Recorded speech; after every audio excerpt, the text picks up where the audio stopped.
Welcome back to the House of Takes NBA show. On today's show, we're going to talk about Josh Giddey, as I like to call it, the curious case of Josh Giddey. Where has Josh Giddey gone is the big question. Now, the Oklahoma City Thunder on Saturday, March 9th, currently have a half-game lead over the Minnesota Timberwolves, and they are a full game up on the Denver Nuggets at this point.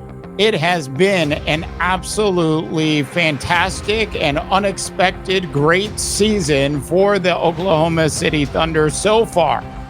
Now, when you take a look at Josh Giddey and all of the off-court issues aside, as those things have been resolved and appear to be behind him, the on-the-court issues, however, are real, at least for Josh Giddey, with regards to his career. Now, Josh Giddey last season averaged over 16 points a game. He had almost 8 boards a game and was averaging over 6 assists a game. Not superstar numbers, but not bad for a young guard in the National Basketball Association. Look, there are 15 other teams in the association that would give up a lot to have somebody produce those kinds of numbers. Now, the knock on Josh Giddey throughout his career, at least to this point, has been his shooting and his shooting percentage from the three-point arc. And this season, he's shooting around 33%. Not a huge improvement over what he did last season. Josh's numbers for this season are also way down. He's averaging about 11 points a game, 6 rebounds, and about 4.5 assists a game. So what's the difference? What happened? Remember, all the off-the-court stuff aside, what happened on the court this season that caused his numbers to actually go down? You know, if you're a young player in the NBA, you're not looking for your numbers to ever go down for like 7 or 8 years. It's generally not a good thing. And the reality is he's not getting as many minutes as he used to get with the Thunder. He used to average around 32 minutes a game. Now he's getting about 24 to 25 minutes a game.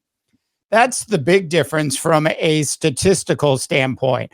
So what happened was pretty obvious. Well, the first thing is Chet Holmgren, technically a rookie, is having a fantastic season. 17 points a game, almost 8 boards, and about 3 assists. And you can't forget about his 2.5 blocks a game.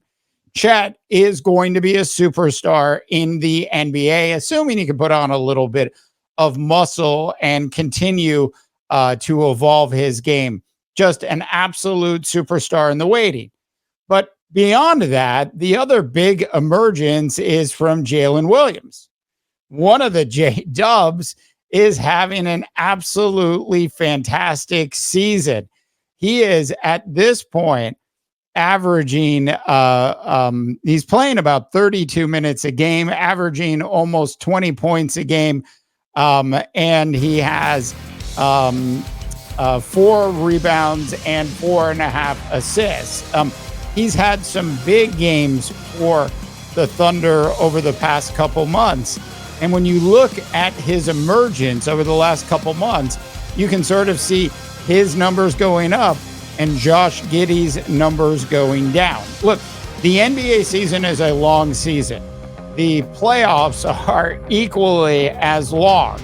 I'm sure Josh Giddey will be needed if the Thunder are actually going to find a way to go deep into the playoffs this year.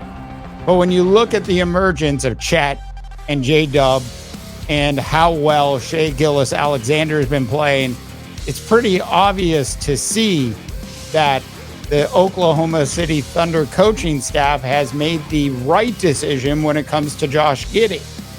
Josh Giddey, if he wants more playing time, is quite frankly going to have to improve his shooting from the three-point arc. All right, tell me what you think, North America. I want to hear from you.